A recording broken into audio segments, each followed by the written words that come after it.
say yes dengan move on. Okey, sebab saya sendiri ada filter untuk saya buat keputusan saya setuju atau tidak.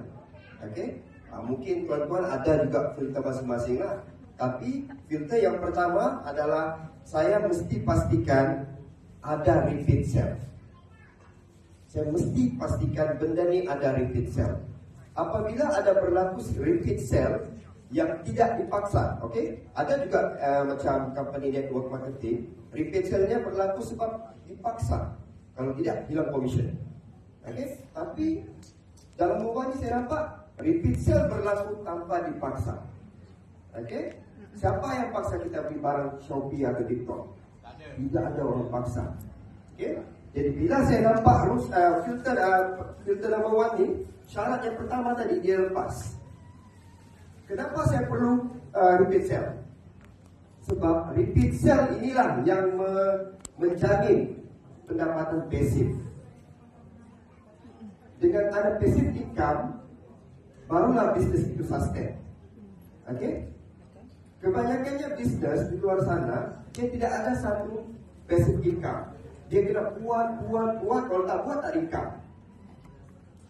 Bila ada satu sistem yang passive income, kita kerja sekali tapi income kita berkali-kali. Itu syarat yang pertama. Saya kena pastikan perniagaan itu ada satu repeat sell yang tidak perlu dipaksa. Dan kita sudah ada pengalaman berbelanja di Shopee lebih 10 tahun, di TikTok 2-3 tahun. Itu syarat pertama. Syarat kedua, saya mesti pastikan perniagaan ini ada satu sistem yang bagus. Dan bila saya nampak aplikasi ini, memang dia sangat power. Dia sangat power. Dan yang ketiga, saya nampak dalam model MOBA ni, dia ada 3S yang power, yang baguslah. Yang pertama simple. S yang pertama ni simple. Bila dia simple, dia mudah digunakan oleh semua orang. Adakah yang masih belum pandai pakai mobile? Ada juga lah, kadang-kadang kita perlu ajar kan. Tapi proses ajar itu dia tidak lama. Apabila dia sesimpel itu kita guna apps tu, maka proses duplikasi itu lebih cepat.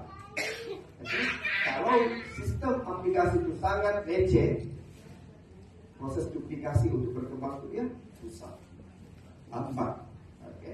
Yang kedua, saya nampak dia satu tadi pertama simple, yang kedua dia ni super. Super apa? Super dari segi menjana pendapatan. Dia hebat dalam menjana pendapatan. Kalau kita faham, MOBA ni sebenarnya dia satu platform yang boleh menjana pendapatan unlimited. Dia tidak ada had. Dia ibaratnya, kalau kita bekerja, bos yang bagi decide kita punya gaji berapa. Tapi dalam MOBA, dia tidak ada satu batas. You punya income berapa, you punya suka hati lah. You boleh kira lah, kalau you nak income 100,000, you nak buat macam 100,000 dia kerja lah. Dia tidak ada batas. Dan super tadi saya beritahu, dia berbalik kepada poin yang tadi itu, dia passive income. Dan bila saya nampak saya sendiri, walaupun saya baru buat 1 bulan, saya nampak setiap hari passive income saya sudah jalan RM200 satu hari. Setiap hari saya nampak banyaknya orang belanja. Saya scroll tu sampai check handphone, adalah 20 sen, 30 sen, 40 sen kan? Tapi volume. Volume. Saya nampak kadang-kadang sampai 1,000 orang lebih parcel yang sampai setiap hari. Jadi passive income itu sudah berlaku.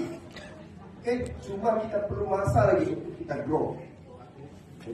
Itu S yang kedua lah, super. Yang ketiga smart. Saya nampak benda ni smart, bijak.